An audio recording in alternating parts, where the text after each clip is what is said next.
Hello friend 7 वर्ष पर भारत में पहुँचले पाकिस्तान क्रिकेट टीम। खास कथा हूँ दीर्घ 7 वर्ष पर भारत माटर पाद रखिंट पाकिस्तान टीम। आसंता मास अर्थात अक्टोबर 5 रु आरंभ होगापाई जाउथिबा दिनिकिया विश्वकप पाई बाबर आजमा नेतृत्व में पाकिस्तान दल गतकाली भारत में पहुंची। तेबे भारत आसवाई पाकिस्तान टीम वीजा समस्यार सम्मुखीन होइथिला। एपरिक भारत आसबार 48 घंटा पूर्व वीजा समस्या दूर होइथिबा नै सूचना रही।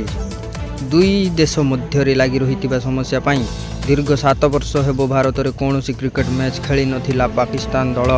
शेष थर पर 2016 में भारत में आयोजित T20 विश्वकप रे खेलवाई पाकिस्तान टीम भारत आसीथिला।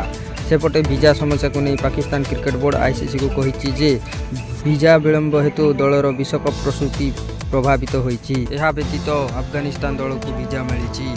सूचना योग्य जे विश्वकप 2023 अक्टोबर 5 रु आरंभ होउछि।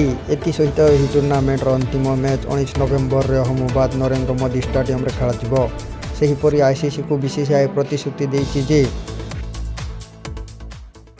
विश्वकप रे भाग नहीं समस्त दल को सुरक्षा जगाई दियाजिबो एवं समस्त पाकिस्तान टीम पाई स्वतंत्र सुरक्षा व्यवस्था कराजिबो। भारत रे जेपरि पाकिस्तान क्रिकेट टीम कौन असुविधा सम्मुखीन न हुअन्तु से ही प्रतिश्रुति ध्यान दियाजिबो बोली कहिसंती BCCI।